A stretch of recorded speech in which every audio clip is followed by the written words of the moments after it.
എല്ലാവർക്കും നമസ്കാരം. Teachers mentors YouTube ചാനലിന്റെ പുതിയൊരു വീഡിയോയിലേക്ക് എല്ലാവർക്കും സ്വാഗതം. ഇന്ന് ഞാൻ നിങ്ങളുടെ മുന്നിലെത്തിയിരിക്കുന്നത് 8ാം ക്ലാസ് അടിസ്ഥാന ശാസ്ത്രം 18ാമത്തെ ചാപ്റ്ററുമായിട്ടാണ്. 18ാം ചാപ്റ്ററിൽ PSC ചോദിക്കാൻ സാധ്യതയുള്ള എല്ലാ പ്രധാനപ്പെട്ട ചോദ്യങ്ങളും നമ്മൾ ഈ ഒരു വീഡിയോയിൽ നോക്കും. ചാപ്റ്ററിന്റെ പേര് പ്രകാശ പ്രതിപതനം ഗോളീയ ദർപ്പണങ്ങളിൽ എന്നുള്ളതാണ്. ഒട്ടും സമയം കളയാതെ തന്നെ നമുക്ക് ഓരോ ചോദ്യങ്ങളായിട്ട് നോക്കാം. പ്രതിപതനതലം ഗോളത്തിന്റെ ഭാഗമായി വരുന്ന ദർപ്പണങ്ങളെയാണ് ഗോളീയ ദർപ്പണം എന്ന് പറയാം. പ്രതിപതനതലം ഗോളത്തിന്റെ ഭാഗമായി വരുന്ന ദർപ്പണമാണ് ഗോളീയ ദർപ്പണം.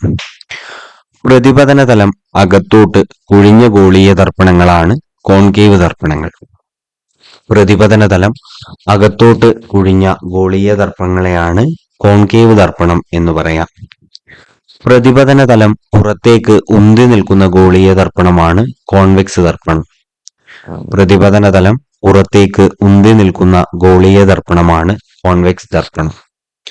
ഒരു ദർപ്പണം ഏതു ഗോളത്തിന്റെ ഭാഗമാണോ ആ ഗോളത്തിന്റെ കേന്ദ്രം അറിയപ്പെടുന്നത് വക്രതാ കേന്ദ്രം എന്നാണ്. ഒരു ദർപ്പണം ഏതു ഗോളത്തിന്റെ ഭാഗമാണോ ആ ഗോളത്തിന്റെ കേന്ദ്രം അറിയപ്പെടുന്നത് വക്രതാ കേന്ദ്രം എന്നാണ്. വക്രതാ കേന്ദ്രത്തിൽ നിന്നും ദർപ്പണത്തിലേക്ക് വരയ്ക്കുന്ന ഏതൊരു രേഖയും ദർപ്പണത്തിന് ലംബമായിരിക്കും. വക്രതാ കേന്ദ്രത്തിൽ നിന്നും ദർപ്പണത്തിലേക്ക് വരയ്ക്കുന്ന ഏതൊരു രേഖയും ദർപ്പണത്തിന് ലംബമായിരിക്കും. ഒരു ദർപ്പണം ഏതു ഗോളത്തിന്റെ ഭാഗമാണോ ആ ഗോളത്തിന്റെ ആരത്തെയാണ് നമ്മൾ വക്രതാ ആരം എന്ന് പറയാം. ഒരു ദർപ്പണം ഏതു ഗോളത്തിന്റെ ഭാഗമാണോ ആ ഗോളത്തിന്റെ ആരമാണ് വക്രതാ ആരം. ഒരു ദർപ്പണത്തിന്റെ പ്രതിപതന തലമാണ് അപ്പർച്ചർ. ഒരു ദർപ്പണത്തിന്റെ പ്രതിപതന തലം അപ്പർച്ചർ. ദർപ്പണത്തിന്റെ പ്രതിപതന തലത്തിന്റെ മധ്യബിന്ദു അറിയപ്പെടുന്നത് പോൾ എന്നാണ്.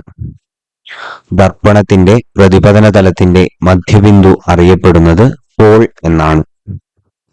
വക്രതാ കേന്ദ്രത്തെയും പോളിനെയും ബന്ധിപ്പിച്ചുകൊണ്ട് കടന്നുപോകുന്ന നേർരേഖ മുഖ്യ അക്ഷമാണ്. വക്രതാ കേന്ദ്രത്തെയും പോളിനെയും ബന്ധിപ്പിച്ചുകൊണ്ട് കടന്നുപോകുന്ന നേർരേഖ മുഖ്യ അക്ഷം. ഗോളീയ ദർപ്പണങ്ങൾക്ക് ബാധകമായ നിയമം പ്രതിപതന നിയമങ്ങളാണ്. ഗോളീയ ദർപ്പണങ്ങൾക്ക് ബാധകമായ നിയമം പ്രതിപതന നിയമങ്ങൾ. ഗോളീയ ദർപ്പണങ്ങളിലും പതനകോണും പ്രതിപതനകോണും തുല്യമായിരിക്കും. ഗോളീയ ദർപ്പണങ്ങളിലും പതനകോണും പ്രതിപതനകോണും തുല്യമായിരിക്കും. ഒരു കോൺകേവ് ദർപ്പണത്തിന്റെ മുഖ്യ അക്ഷത്തിന് സമാന്തരമായി ദർപ്പണത്തിൽ പതിക്കുന്ന പ്രകാശരശ്മികൾ പ്രതിപതനത്തിന് ശേഷം മുഖ്യ അക്ഷത്തിലെ ഒരു ബിന്ദുവിലൂടെ കടന്നുപോകുന്നു. കോൺകേവ് ദർപ്പണത്തിന്റെ ഈ ബിന്ദു അറിയപ്പെടുന്നത് മുഖ്യ ഫോക്കസ് എന്നാണ്. ഒരു കോൺകേവ് ദർപ്പണത്തിന്റെ മുഖ്യ അക്ഷത്തിന് സമാന്തരമായി ദർപ്പണങ്ങളിൽ പതിക്കുന്ന പ്രകാശരശ്മികൾ പ്രതിപതനത്തിന് ശേഷം മുഖ്യ അക്ഷത്തിലെ ബിന്ദുവിലൂടെ കടന്നുപോകുന്നു. കോൺകേവ് ദർപ്പണത്തിന്റെ ഈ ബിന്ദു അറിയപ്പെടുന്നത് മുഖ്യ ഫോക്കസ് എന്നാണ്. കോൺവെക്സ് ദർപ്പണത്തിന്റെ മുഖ്യ ഫോക്കസ് മിഥ്യയായിരിക്കും. കോൺവെക്സ് ദർപ്പണത്തിന്റെ മുഖ്യ ഫോക്കസ് മിഥ്യയാണ്. ഒരു കോൺകേവ് ദർപ്പണത്തിന്റെ മുഖ്യ അക്ഷത്തിന് സമാന്തരമായി പതിക്കുന്ന പ്രകാശരശ്മികൾ പ്രതിപതനത്തിന് ശേഷം ദർപ്പണത്തിന്റെ മറുഭാഗത്ത് മുഖ്യ അക്ഷത്തിലേക്കുള്ള ഒരു ബിന്ദുവിൽ നിന്നും വരുന്നത് പോലെ തോന്നുന്നു. കോൺവെക്സ് ദർപ്പണത്തിന്റെ ഈ ബിന്ദു അറിയപ്പെടുന്നത് മുഖ്യ ഫോക്കസ് എന്നാണ്. ഒരു കോൺവെക്സ് ദർപ്പണത്തിന്റെ മുഖ്യ അക്ഷത്തിന് സമാന്തരമായി പതിക്കുന്ന പ്രകാശരശ്മികൾ പ്രതിപതനത്തിന് ശേഷം ദർപ്പണത്തിന്റെ മറുഭാഗത്ത് മുഖ്യ അക്ഷത്തിലേക്കുള്ള ഒരു ബിന്ദുവിൽ നിന്നും വരുന്നത് പോലെ തോന്നുന്നു. കോൺവെക്സ് ദർപ്പണത്തിന്റെ ഈ ബിന്ദു അറിയപ്പെടുന്നത് മുഖ്യ ഫോക്കസ് എന്നാണ്. കോൺകേവ് ദർപ്പണത്തിന്റെ മുഖ്യ ഫോക്കസ് യഥാർത്ഥമാണ്. കോൺകേവ് ദർപ്പണത്തിന്റെ മുഖ്യ ഫോക്കസ് യഥാർത്ഥം.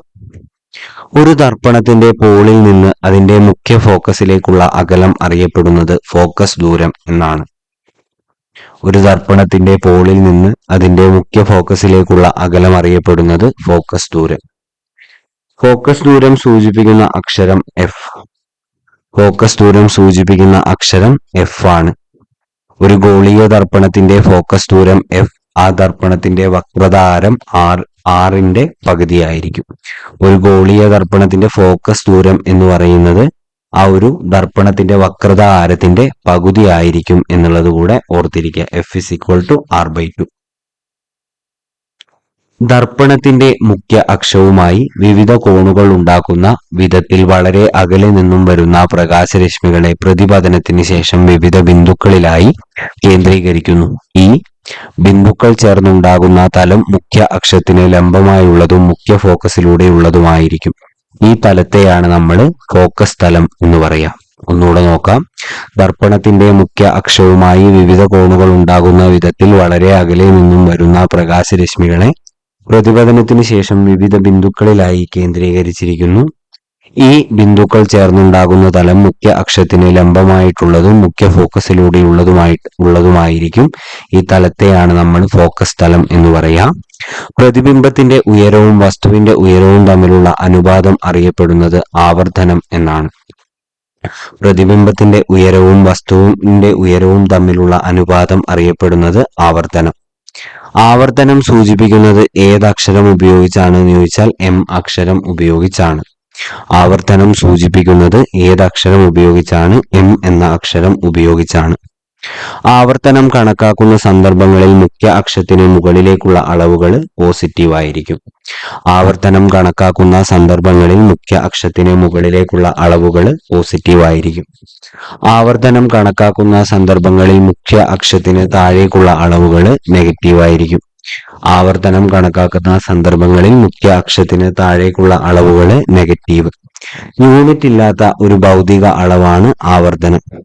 യൂണിറ്റ് ഇല്ലാത്ത ഒരു ഭൗതിക അളവാണ് ആവർത്തനം. കോൺകേവ് ദർപ്പണം ഉപയോഗിക്കുന്ന സന്ദർഭങ്ങൾ ഏതൊക്കെയാണ് എന്നൊന്ന് വായിച്ചു പോവാം.